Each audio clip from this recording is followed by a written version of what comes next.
우선 우리가 수급자 편철을 공부를 하실 때에는요. 우선 이 표준장기용 계획서하고 장교양 인정서를 보셔야 됩니다. 장교양 인정서. 표준장기용 계획서 같은 경우에는 이 우리가 급여 제공 계획을 작성할 때, 그 다음에 평가를 할 때, 욕구사전 기록지를 작성을 할 때 그 기초 서류가 되는 부분이세요. 여기에 굉장히 많은 정보가 들어있으니까 읽는 방법 먼저 시작하도록 하겠습니다. 일단 읽는 방법 같은 경우에는 일단 저는 기간 먼저 봅니다. 기간. 이 유효한 기간인지. 인정 유효 기간을 보면 2018년도 9월 29일부터 2019년 9월 28일까지의 인정 유효 기간에 대한 표준장기 이용 계획서예요. 이건 공단에서 만들어준 어떻게 서비스하라고 하는 그런 계획서입니다. 그래서 표준이겠죠. 그리고 2분의 본인 부담률이 표시가 되어 있습니다. 오른쪽에.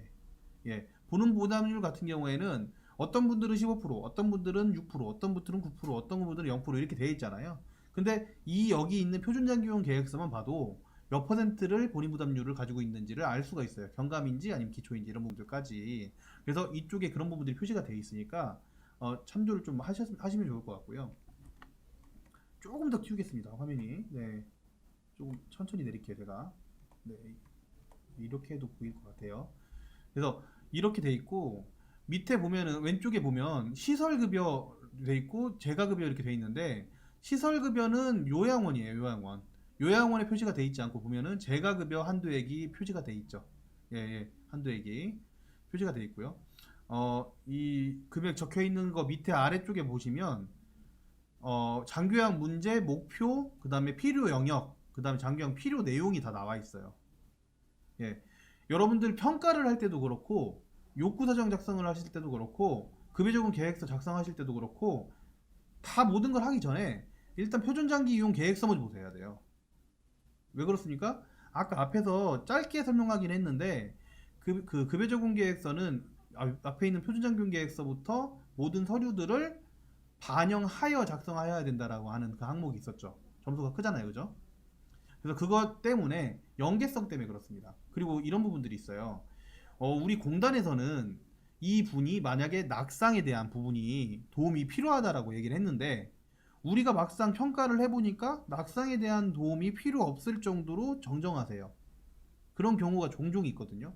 근데 그 기준이라고 하는 부분이 우리가 만든 그 평가 도구에 대한 우리가 작성하는 평가에 대한 부분이 아니라 원래 공단 위주로 운영이 돼야 되기 때문에 공단에서 어떻게 케어라는 내용대로 해야 되기 때문에 실제 공단에서 낙상 위험이 있다고 하면 그 부분을 반영해서 평가를 해주시는 게 좀 더 나으세요.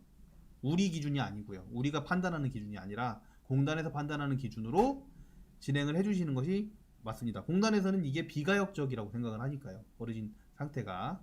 네, 그렇게 하시는 게 좋고요. 여기 보면은 한 가지만 보겠습니다. 이 부분 같은 경우에는 이동 어려움이 있어서 낙상이 위험하다고 되어 있습니다. 낙상이 위험하다고 되어 있죠. 이걸 판단했을 때 우리가 평가를 했을 때에도 부축이라든지 지켜보기 또는 보장구 같은 경우에 뭐 워커라든지 이런 부분들을 제공해야 될 것으로 보여요. 그렇죠? 이런 부분들을 인지를 하시고 평가를 하시는 게 좋다는 얘기를 하는 거고요. 지금 불규칙적으로 약물 복용을 한대요. 이 딱 보니까 우리가 지금 이분을 아직 모시진 않았지만 지금 모시고 있겠지만 이분 같은 경우에는 약물을 집에서 그냥 먹을게요. 예를 들어 집에 계시는 동안 약을 안 드시는 거예요. 잘. 그럴 수 있겠죠. 그런 분들 많잖아요. 그런 분들은 센터에서 올바른 약물 관리가 필요하구나. 그래서 투약 관리를 해주셔야 되는구나 라고 적혀 있잖아요. 그럼 이걸 하셔야 되는 겁니다. 계획을 할 때도. 네네. 이런 식으로 필요한 부분들을 필수적인 부분들을 표준장기용 계획서에서 찾으실 수가 있어요. 예. 그래서 꼭 이게 되게 복잡하게 생겼지만 읽어보고서 이 뒤에 있는 서류들을 평가라든지 급여적용 계획서를 작성하셔라 라고 얘기합니다. 특히 욕구사전 같은 경우에도요. 아시겠죠? 그래서 그 부분 꼭 기억하시고 표장 계획서 이 날짜랑 이런 부분들 그 목표까지 다 확인하시고요.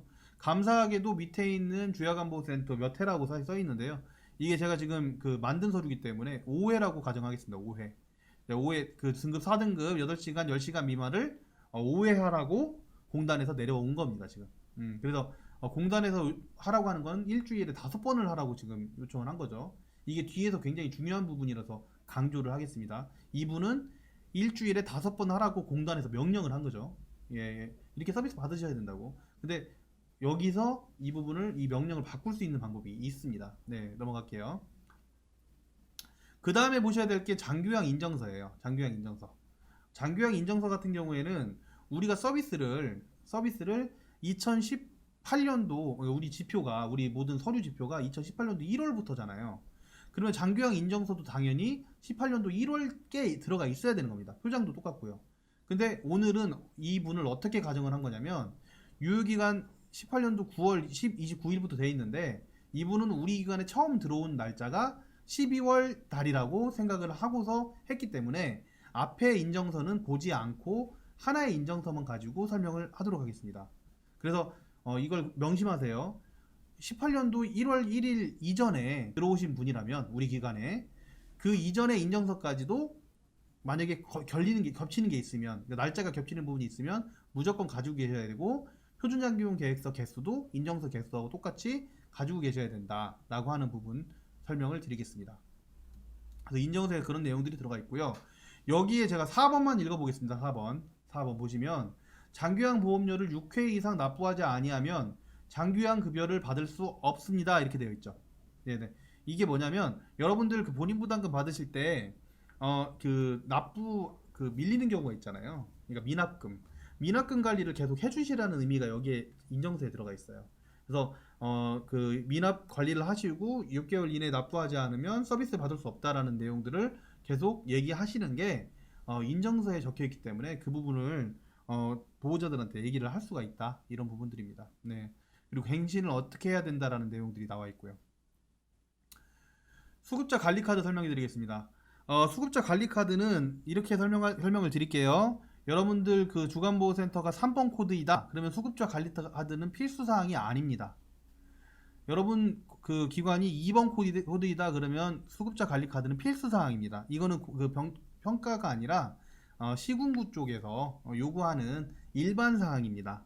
그래서 수급자 관리 카드는 저는 웬만하면 쓰시라고 말씀을 드리는데요. 이 수급자 관리 카드는 다른 말로 얘기하면 초기 상담 기록지라고 설명을 드려도 나쁘지 않아요. 왜 그러냐면 상담을 할 때 여러분들이 그냥 그 적혀있는 메모지에다가 그냥 작성을 하시는 경우도 많이 있는데 메모지에 작성하시는 것보다 여기다가 체계적으로 작성을 하시면 상담을 하실 때도 굉장히 도움이 많이 되고요. 우리 센터를 선택할 때도 굉장히 전문적으로 보일 수 있는 부분이 있어서 그렇습니다. 그리고 이 수급자 관리 카드를 작성을 하고 나면 뒤에 욕구사항 기록지라든지 서류를 작성하시는데 굉장히 도움이 많이 되세요. 그래서 관리 카드를 웬만하면 꼭 이렇게 안 만드셔도 되거든요. 기간에 맞게끔 만드시면 되고 여기 내용을 보면 결혼 경력, 뭐 경력이라고 하긴 좀 그런데 종교, 학력, 취미, 뭐 키, 몸무게, 혈액형, 가족사항, 건강상태, 일상생활 자립도가 들어가 있죠. 이게 뭐예요? 우리 뒤에서 얘기하는 욕구사전 기록장 똑같지 않습니까? 그렇죠? 그렇기 때문에 이 부분을 미리 체크를 해놓으면 처음에 어르신이 들어왔을 때 굉장히 도움이 된다. 그리고 이 어르신 같은 경우에 2018년도 12월 12일 날 들어오셨네요. 제가 이때 이 18년도 서류를 하는 이유는 여러분들 18년도는 아까 매뉴얼이 다르다고 했어요. 그 매뉴얼 다른 부분들을 설명을 드리고 그거에 맞게끔 한번 설명을 드리고 최근은 그 급여 개시 전이니까 어려운 게 없으니까 18년도 걸로만 설명을 드리는 겁니다. 자, 이렇게 이제 카드를 작성을 하고요. 수급자 관리 변동사항이라고 하는 부분들을 이렇게 작성을 해주시는 게 좋아요. 왜냐면 서비스 사항이 계속해서 바뀌거든요. 특히 방문 요양 오래 하신 분들은 이 내용을 아마 쓰고 계실 거예요. 평가 항상 A 맞으신 분들은 아실 텐데 주야간보호센터에서도 굉장히 이런 변동사항들이 많아요. 예를 들어 여기 밑에 1월 4일날 보니까 식사도움 30분에서 60분으로 변비가 심해지셔서 밥에도 죽 제공으로 급여 제공 변경하였다. 이렇게 그 서비스 제공하는 방법이 계속 바뀌기 때문에 그에 따라서 관리 및 변동사항을 저는 이건 평가에 들어가는 게 아니라 그냥 작성을 하시라고 좀 말씀을 드리겠습니다. 여기부터 이제 점수인데요. 여러분들 표준장기용 계획서 매뉴얼을 다 오픈해서 좀 설명을 드리자면 매뉴얼을 살펴보세요. 그러면 표준장기용 계획서를 반영하여 급여 제공해야 된다 이렇게 되어 있죠. 표준장기용 계획서 반영하여 급여 제공해야 된다라고 되어 있는데 우리 처음에 보시면 아시겠지만 표준장기용 계획서에서는 주에 몇 회하라고 되어 있나요? 주 5회하라고 되어 있었어요. 그죠? 주 5회라고 돼 있었는데 나중에 보니까 우리는 주 6회를 해야 되는 거예요. 그 이유가 있었겠죠. 주 5회가 아니라 주 6회. 이유가 뭘까요? 여러분들, 이유가 주 6회를 하는 이유는 뭐예요? 우리가 수가를 더 받기 위해서인가요? 당연히 수가도 따라오죠. 수가도 당연히 따라오죠. 주 5회에서 6회로 변경이 되면 수가도 당연히 따라오지만, 사실 이것은 어르신의 신체 상태라든지 아니면 수급자에 대한 욕구, 보호자가 원하는 욕구, 이런 부분들이 반영되어서 원래 주 5회를 하라고 하는 공단의 권고를 바꾸게 되는 겁니다. 근데 이 바꾸는 게 우리가 원해서가 아니라 누가 원해서라고요? 수급자나 보호자가 원해서, 그리고 수급자의 신체 상태가 그러해서 그렇다는 겁니다. 근데 여러분들 그 서류를 보시면 필수사항은 아니지만 이 부분을 본인 부담금을 빼먹는 경우가 많아요. 공단에서 제공하는 그 장기요양 급여 비용하고 본인 부담금이 적혀 있잖아요. 위에 표준장기요양 계획서에는. 근데 이 부분을 빼먹고서 넘어가는 경우가 많으시더라고요. 이걸 쓰시는 분들도. 근데 그러시면 안 되는 게, 이 표준장기요양 계획서를 변경을 하게 되면 당연히 금액에 대한 부분도 더 부담이 되게 되잖아요. 보호자 입장에서는 15만 9천 원에서 18만 9천 원으로 금액이 3만 원이 거의 2만 원, 3만 원이 상승을 하고요. 거기다가 식대까지 계속 올라가니까, 식재료비까지 올라가니까 부담이 된단 말이에요. 이 부분을 설명을 하고서 서비스 제공 변경을 했다라는 걸 맞춰주셔야 되니까요. 예. 그리고 밑에 보시면 변경 사유가 우리 기관이 원해서, 우리 기관이 판단해서가 아니에요. 누가 원해서? 수급자가 원해서입니다. 자, 볼게요. 이렇게 써주셔야 됩니다. 수급자 상태, 신체 상태는 좌측 편마비로 전체적으로 부분 도움이 필요하고 인지 기능이 저하되어 인지 기능 유지 향상을 위한 지원을 필요로 하는 상태입니다. 네, 여기 보시면 뭐가 특징이냐면 이겁니다. 질병이 들어가 있죠. 뒤에 욕구 사정에서 설명드릴 거예요. 네, 질병이 들어간 수급자 상태를 가지고 변경을 했다. 서비스를 더 하시게 되었다라고 설명을 하고 있네요. 수급자의 욕구는 어떠냐? 주수발자인 따님도 치매로 인한 어르신의 우울증 의욕적으로 심적으로 힘들어서 가정 형편상 일을 해야 되는 상황이라고 합니다. 이분 같은 경우에. 그리고 계속 수발 완화가 필요하고 최대한 오래 계시면서 급여 제공 받기를 원한대요. 그리고 운동 욕구 때문에 매일 운동 좀 했으면 좋겠대요. 근데 우리 기관은 일요일을 만약에 안 한다고 치면, 아쉽게도 일요일까지는 어려워도 토요일까지는 나와달라고 이렇게 요청을 한 겁니다. 요청을. 마시겠죠? 그래서 결과적으로 총평을 보면 신체 상태와 욕구 상태를 파악했을 때 전문적으로 계속적인 케어가 필요하고 보호자의 수발 부담을 완화시켜야 된다라고 하는 내용으로 총평을 작성을 했고, 그거에 따라서 따님한테 사인을 받았어요. 네. 이게 있어야지만 맨 앞에서 봤던 표준장기용 계획서를 바꿔서 표준장기용 계획서를 반영하여 급여 제공을 하게 되는 겁니다.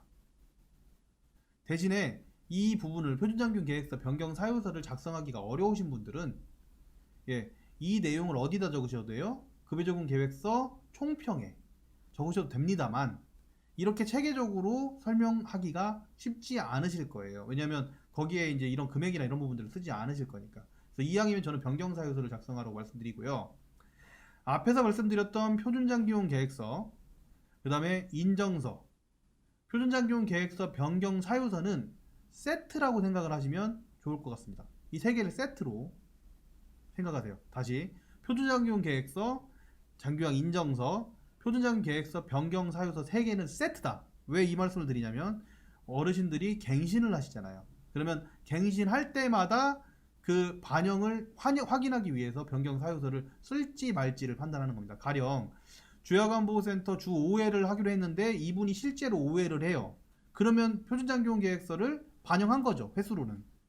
그러니까 굳이 이 표준장기용 계획서 변경 사유서를 쓰지 않아도 돼요. 근데 지금처럼 주야간보호센터 앞에서 5회라고 써 있었는데 6회로 변경하는 경우에는, 그때는 이렇게 써 주셔야지 표준장기용 계획서 반영이 되는 거다. 그래서 이 인정서하고 표준장기용 계획서 변경 사유서는 세트다, 이렇게 생각하시면 되겠습니다. 네, 일단 이렇게 되고요. 개인정보 동의서 같은 경우에는 지금 평가에서는 사실 빠졌죠. 근데 여러분들 아시죠? 개인정보 보호법이 있죠. 보호법은 상위법이잖아요. 어차피 받게 돼 있어요. 이거는 수급자한테만 받는 게 아니고요. 직원들, 개인정보를 취급하실 분들 모두 다 받으셔야 됩니다. 그 기관 내에 있는 모든 분들. 그래서 다 받으세요. 저는 그냥 계약 받으실 때 받으시라고 말씀을 드릴게요. 그래야지 우리가 개인정보를 수집하고 활용할 수 있는 거잖아요. 아시겠죠? 네, 꼭 받으세요. 넘어가겠습니다. 표준 약관 같은 경우에는요, 우리 지금 평가할 때 이 표준 약관은 면담 외에는 빠졌죠. 예, 빠졌어요. 평가를 이 표준 약관을 서류 확인하는 걸 빠졌는데, 제가 운영 규정에서 설명을 드렸던 것처럼 표준 약관이 중요합니다. 왜요? 운영 규정에 그 급여 계약에 대한 사항이 들어가 있잖아요. 급여 계약에 대한 사항하고 표준 약관하고 맞춰 놓으셔야 된다고 말씀드렸죠. 날짜라든지 이런 것들. 그래서 그 부분이 굉장히 중요한 거고요. 이 계약서가 없이 어떻게 서비스를 제공합니까? 그러니까 계약서는 작성을 하세요. 작성 방법만 살짝 말씀을 드리면 그냥 빼곡하게 잘 채워주시면 되는 겁니다. 이렇게 잘 채워주시고, 그리고 밑에 보시면 이런 날짜, 계약 기간 날짜, 네, 계약 기간 날짜 주의하시고요. 쓰실 때 이용 요일 잘 작성을 해주시고요. 시간 작성을 해주시고요. 시간이 만약에 바뀌거나, 아니 날짜가 바뀌거나 횟수가 바뀌거나 아니면 뭐 뭔가 바뀐다면 변경 계약을 쓰셔야 되잖아요. 어차피 그죠? 변경 계약 쓰시고요. 자, 밑에 이렇게 쭉 내리다 보면 중간에 뭐 본인 부담금을 얼마 내야 된다, 이제 여기 있네요. 본인 부담금을 얼마 내야 된다, 언제까지 내야 된다, 보시면 10일까지 내야 된다 이렇게 해놨네요. 예, 만약에 이런 게 운영 규정 안에 들어가 있다면 맞춰주시라는 얘기입니다. 맞춰주세요. 네네, 맞춰주시고, 그리고 그 밑에 나머지 빠진 거 없는지 확인하시고 도장 사인까지 다 이렇게 찍어서 마무리를 지셔라 정도로만 계약서를 마무리를 하고요. 계약서는 어차피 그 갱신하실 때마다 다시 쓰시잖아요. 그렇죠? 그래서 얘도 세트로 같이, 예, 작성을 해주시면 될 것 같습니다. 예, 이제 평가 도구 들어갈게요. 낙상부터 하겠습니다. 낙상 아까 보니까 이 어르신 같은 경우에는 낙상 위험이 있다고 적혀 있었어요. 어디에? 표준장기 이용 계획서에 낙상 위험이 있다고 했었습니다. 높다고. 그렇기 때문에 우리도 낙상 위험이 높은 거예요. 우리가 보기에도. 예, 예. 우리가 보기에 이분이 낙상 위험이 없다라고 생각하셔도 일단은 있다고 생각을 하시고 작성하시는 것이 이 서류 연계성에는 도움이 됩니다. 네. 자, 연령 같은 경우에 표시를 하고요. 여기 보시면 4점이 비어 있죠. 그럼 4점은 안 쓰는 겁니다. 그냥 1, 2, 3점 중에 고르는 거고요. 이어 보세요. 정신상태 혼란스러운 방향감각장애, 때때로 혼란스러운 방향감각장애 이렇게 돼 있으면 2점, 4점 중에 고르는 겁니다. 1점, 3점은 없는 거예요. 혼란스럽지 않으면 어떻게 적으시면 됩니까? 혼란스럽지 않으면 0점 적으시면 됩니다. 예, 비우지 마시고요. 꼭 숫자 써주세요. 예, 이 꽉 채우시는 게 중요합니다. 저는 2점을 했으니까.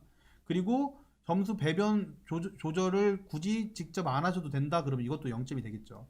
자, 이렇게 해서 점수를 매기는데, 여러분들 점수가 안 나오는, 이 평가도 점수가 안 나오는 이유 중에 가장 큰 이유 바로 이겁니다. 이게 꿀팁입니다. 이거예요. 여러분들 합계 점수가 틀리거나 합계 점수가 안 적혀 있는 경우가 많아요. 저희 많이 돌아다녀 보면 이 부분 굉장히 중요합니다. 그래서 잘 좀 더해서 잘 맞춰주시고요. 그리고 표준장기계획서도 본 것처럼 이분은 11점 이상으로 낙상 위험이 아주 높네요. 해보니까. 그리고 이분이 18년도 12월 12일부터 급여 시작하셨어요. 서비스. 그죠? 근데 언제 작성을 했습니까? 12월 14일 날 작성을 했죠. 14일 이내잖아요. 18년도. 그죠? 그래서 18년도에는 14일 이내에 작성을 하셔라. 그래서 우리는 2일 만에 이 낙상평가 도구를 작성을 했습니다. 이 작성을 할 때 그 욕창도 같이 보겠죠. 네, 욕창도 같이 보는데, 욕창 같은 경우에는 그냥 읽어서 점수를 매겨주시면 됩니다. 예, 어려울 게 없어요. 이거는 그냥 점수 매겨주시고, 밑에 마지막에 점수 이 부분 또 합계 점수를 빼먹지 마시기 바랍니다. 그래서 이분은 욕창 위험은 없네요. 낙상 위험은 높은데 욕창 위험은 없는 분이네요. 그래서 그렇게 해서 작성을 해주고요. 그리고 인지기능 검사 같은 경우에 치매 확정되신 분들은 안 해도 되는데요. 그렇지 않은 분들은 이걸 작성을 하셔야 됩니다. 날짜를 한번 볼게요. 위에도 14일 날 했죠. 네네, 역시 14일 날. 그리고 이 부분 같은 경우에 여기 반응에다가 반응을 일일이 다 써주세요. 어르신이 반응을 하게 되잖아요. 인지기능 검사를 하면 그에 대한 반응을 다 써주시고 그에 대한 점수를 매겨주십시오. 이거 빠진 거 하나도 없이 좀 작성 좀 해주세요. 이거 다 해놓고도 점수가 안 나와요, 여러분들. 예, 그래서 그 부분 좀 생각을 하셔가지고 작성을 빠짐없이 작성을 해서 점수를 매겨주시기 바랍니다. 언제 작성했어요? 18년도 12월 14일 날. 이분은 12월 12일 날 들어왔어요. 그래서 14일에 하다 보니까 14일 날 작성을 했네요. 아시겠죠? 자, 날짜를 잘 보세요. 지금 평가 우리 14일 날 했어요. 자, 욕구사전 기록지 볼게요. 욕구사전 기록지는 며칠 날 했습니까? 14일 날 같이 해도 되지만 15일 날 했네요. 이렇게 날짜가 달라도 됩니다. 욕구사전 기록지를 왜 뒤에다 했을까요? 좀 더 잘 쓰기 위해서 좀 하루 뒤에 한 겁니다. 여러분 아시겠죠? 이게 쓰는 그 뒤에 끝까지 하시면은 어떻게 되는지 정리를 한 번 더 해드릴게요. 볼게요. 욕구사전 기록지 같은 경우에는 쓰기 되게 어려워하세요, 여러분들이. 그래서 제가 지금부터 39분부터 45분까지 6분 동안 여러분들 욕구사전 기록지를 마스터할 수 있도록 도와드리겠습니다. 욕구사전 기록지 같은 경우에는 이렇게 작성합니다. 신체 상태를 작성을 합니다. 1번부터 보시면 옷 벗고 있기부터 소변 조절하기까지의 항목을 세모로 표시한 부분은 뭘 보고 표시를 했냐면요, 저희가 어르신 상태도 봤지만 표준장기용 계획서에 적혀있는 내용대로 웬만하면 부분 도움이 필요하다 라는 기조로 작성을 했습니다. 예, 근데 판단 근거를 보시면 이렇게 됩니다. 제가 빨간색으로 표시를 해놨죠. 질병 상태가 꼭 포함되게. 자, 욕구사전 기록지는 딱 두 가지만 기억하시면 됩니다. 첫 번째, 질병. 두 번째, 나열입니다. 질병을 나열하자. 질병을 나열하자. 질병을 나열하거나 나열하자. 아시겠죠? 질병 나열만 기억하시면 돼요. 신체 상태는 질병 상태를 꼭 포함되게 작성을 해주면 됩니다. 읽어볼게요. 좌측 편마비로 옷 벗고 있기, 화장실 사용하기, 일어나기와 옮겨 앉기. 이거 다 나열 아닙니까? 이런 게 나열이고, 예, 이게 나열이 되고요. 좌측 편마비 같은 경우에는 이게 질병이 됩니다. 질병과 나열이죠. 이런 것들을 할 때 균형이 흐트러지고 약간 비틀거리고 주변의 물체를 잡고 수행을 하였다. 목욕 시에도 낙상 위험을 대비해서 도움을 필요로 하는 상태다. 전립성 비대증하고 요실금으로, 예, 여기 보시면 질병이 나오죠. 요일을 자주 느껴서 화장실을 자주 다니시기 때문에 특히 주의하여야 된다라고 세 줄을 금방 써버렸죠. 그 분의 현재 질병을 적고 그 때문에 이렇게 작성하였다라는 판단 근거를 적으시는 게 정석입니다. 정석. 예, 뒤에 또 이어서 할게요. 어렵지 않아요. 예, 볼게요. 질병명은 체크만 하시면 되죠. 체크, 그죠? 질병 치매, 전립선 비대, 요실금 체크되어 있고요. 과거 병력은 뭐 똑같아가지고 안 적은 것 같아요, 그죠? 네, 똑같이 적을게요. 네, 이렇게 적고요. 치매 초기 상태이며 요실금과 전립성 비대증, 뇌소주증, 피부병이 있으시다. 어떻게 했어요? 질병을 나열했죠. 질병을 나열했죠. 예, 두 번째, 질병에 대해서는 질병 나열하고 밑에다가 설명을 그냥 붙여주면 됩니다. 아침에는 치매약 복용하고 저녁에는 요실금약을 복용하신다. 뇌에 물이 차는 뇌소두증이 있고 뭐 여러 가지 병을 다 넣어놨네요. 그냥 이거 이분이 실제 그런 게 아니고요. 그냥 만든 거예요. 어쨌든 그분에 맞게끔 써주시면 되는 겁니다. 질병을 나열하면 됩니다. 재활 상태, 뭐 재활 상태가 필요 없다고 하면 안 쓰시는데 그런 분들은 많지는 않죠. 예, 물리치료 선생님이 계시는 곳들이 있으니까 그냥 설명을 드리겠습니다. 좌측 어깨 관절, 좌측 고관절, 오른쪽 발목 관절의 움직임 제한이 있는데 좌측 상지 같은 경우에는 120도 이상 진행되지 않는다. 여기도 이 분의 신체 상태, 질병 상태를 작성을 해놨죠. 나열을 해놨죠. 그렇죠? 이렇게 하면 판단 근거가 작성이 됩니다. 간호처치 보세요. 간호처치에서도 좌측 편마비로 인하여 낙상 위험도가 높아서 낙상 관리가 필요하다. 이렇게 돼 있죠? 네네. 이런 식으로 어떤 질병 때문에 이렇게 판단하였다라고 하는 내용을 적었습니다. 인지상태. 위에는 인지기능검사 때 장소진압력이 낮고 기억회상, 주의집중, 계산능력이 저하되었다. 뭡니까? 나열했죠. 이분의 상황을 나열했습니다. 어르신과 대화 결과에 기억 못하고 치매라는 것에 우울감, 두려움을 느끼고 계셨다. 위에 있는 내용들을요, 이 확인한 내용들을 나열한 것 뿐이에요. 판단 근거는. 네, 그래서 질병과 나열을 해주시면 된다. 인지 같은 경우에는 나열을 해주시면 된다. 그리고 청취 능력이 정상적이고 이 부분도 나열이죠. 의사소통도 나열. 그죠? 영양 상태. 치아 상태가 양호하고 숟가락, 젓가락을 사용하여 정량의 식사를 스스로 하신다. 위에 있는 내용들을 똑같이 나열했습니다. 만약에 이분이 의치가 있다든지 아니면 식사를 하시는 이 영양 상태를 이 영양 상태에 문제가 되는 어떤 질병이 있다든지 하면 그 질병도 판단 근거에 적어주셔야 되는 거예요. 가족 및 환경 상태는 어렵지 않아요. 그냥 나열하면 됩니다. 나열. 예. 그래서 욕구 사정 작성을 하실 때 여러분들이 이 작성을 하시는 판단 근거 되게 어려워하세요. 근데 두 가지만 기억을 하면 된다. 뭐만? 나열하고 질병. 질병을 나열한다. 이것만 생각을 하시면 욕구 사정 기록지 작성하시는데 어려움이 없으실 거다. 이렇게 설명을 드리겠습니다. 근데 정말 욕구도 그냥 나열이고요. 제일 어려운 부분이 뭐예요? 개별 욕구는 어쨌든 작성을 했고요. 지금 보시면 총평 같은 경우에는 이렇게 작성을 하시면 됩니다. 총평을 쓰실 때 지금 양을 많이 썼죠. 꽤 많은 양을 썼는데 그죠? 많은 양을 썼는데 어렵게 쓰실 필요 없어요. 마무리 총평은 이렇게 쓰시면 됩니다. 뒤에 있는 것 중에 여기 적혀 있는 가족 및 환경 상태 8번 보이시죠? 가족 및 환경 상태. 얘를 먼저 맨 앞에다 쓰고 1번부터 그냥 쭉 적어 주시면 돼요. 1번 시체 상태부터. 거기에 있는 판단 근거를 다 이어 붙이면 됩니다. 자, 볼게요. 어떻게 되냐? 수급자는 슬하에 일남이를 주셨음 경제 상태 등등등등 이런 일이 있었다. 감독 필요해가지고 목욕 가능해 깨끗이 하기 어깨 고관절 발목 관절 제한이 있고 발음 정상적이다. 수발 경감이 필요한 상황이다. 이거 뭐예요? 우리가 위에서 판단 근거를 적어놨던 거를 8번에 있는 슬하에 일남 인연을 주었으며 라고 하는 부분으로 이야기를 시작한 것 뿐이에요. 그쵸? 다 나열을 해놨죠.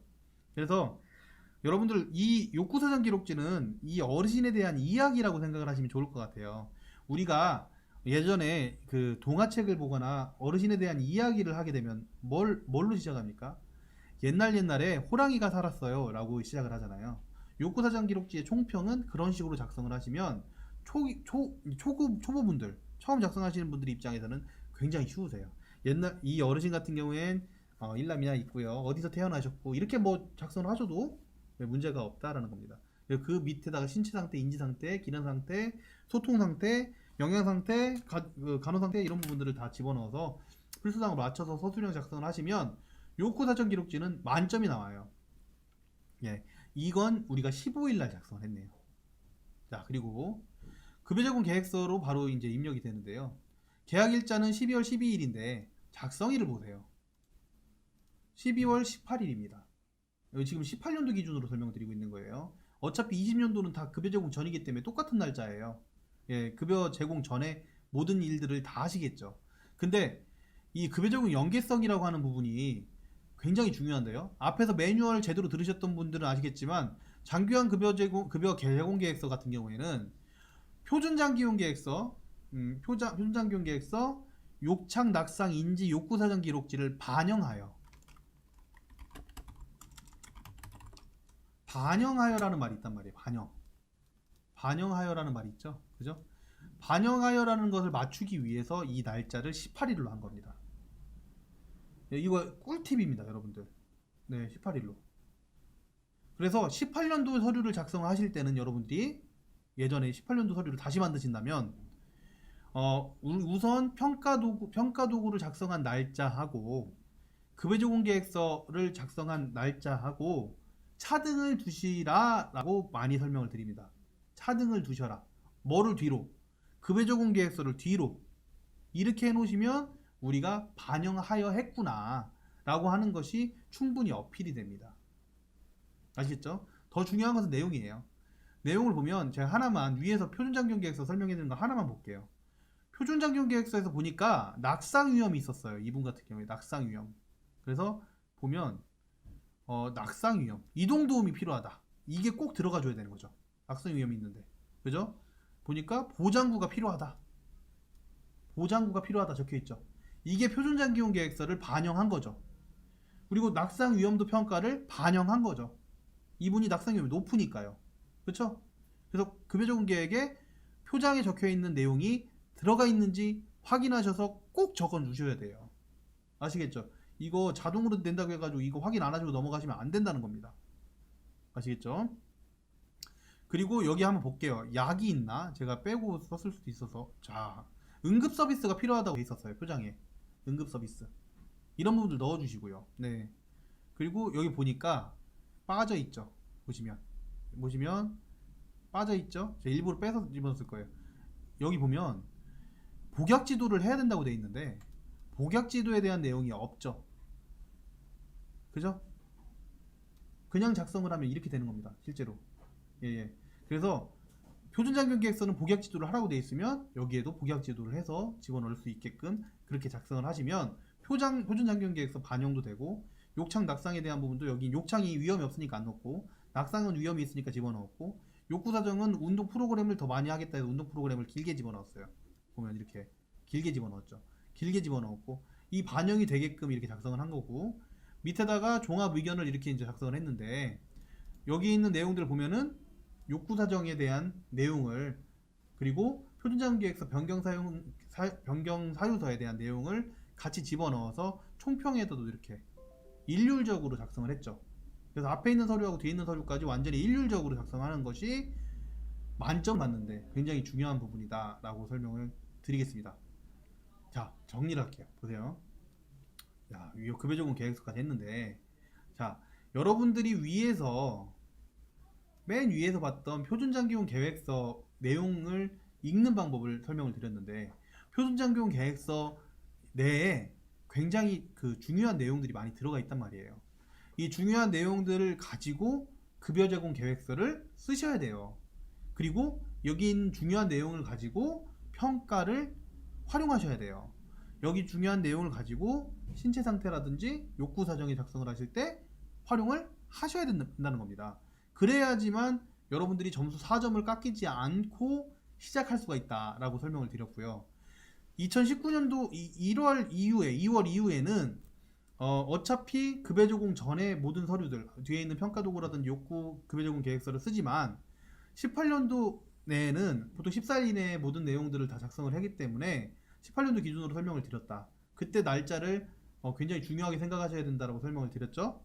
그리고 그 이후에 매년 하시기만 하면 되니까 신규에 대해서 설명을 드렸는데, 급여 개시 이후 14일 이내에 작성을 하는데, 그거를 급여 계획서 작성하는 것과 욕창, 낙상, 인지, 욕구사정 기록지를 작성하는 날짜를 차등을 두어서 하시면 좀 더 신뢰도가 높다라고 이렇게 설명을 드렸고요. 표준장기용계획서 인정서, 그 다음 표준장기용계획서 변경사유서 같은 경우에는 얘는 세트니까 조금 가지고 계시면 좋을 것 같고, 위에 있는 이 변경사유서, 변동사항, 그 급여제공 계획에 대한 변동사항 같은 경우에는 평가점수에 들어가 있는 부분이니까 꼭 작성을 하셔라 정도로 오늘 교육은 마치도록 하겠습니다.